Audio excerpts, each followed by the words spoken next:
继续来看郭文摕的太太陈佩琪红压了，顶个月有去看厝，迄个厝一间爱1亿2千万。陈佩琪伫个面册承认咯，讲伊确实有去看过1亿2千万的厝。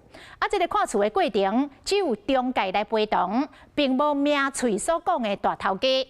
陈佩琪阁来透露讲，伊早就甲伊的后生讨论过换厝的计划。一方面嘛是要予后生压力，希望后生会当赶紧帮伊找一个新妇。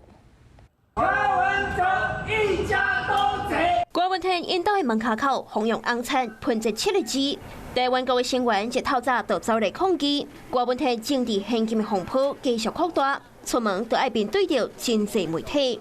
敢讲嘛是因为这个原因，让翁仔某有买厝的想法。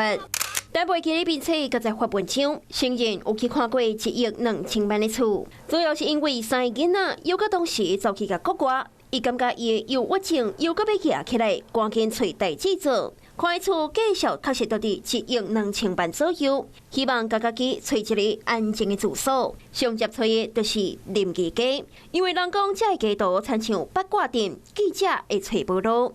那安尼，佮去看过办公室，地点包括民众东部附近的仁爱、林心甲杭州地段。确实有看房子这样子，怎么会去看1.2亿的豪宅？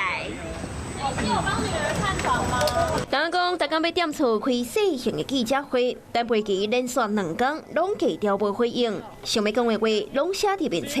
讲伊印象中，敢若中人陪伊去看厝，无看伊明嘴讲的大头家。会去看厝是因为去年开始，甲后生参详换厝的计划。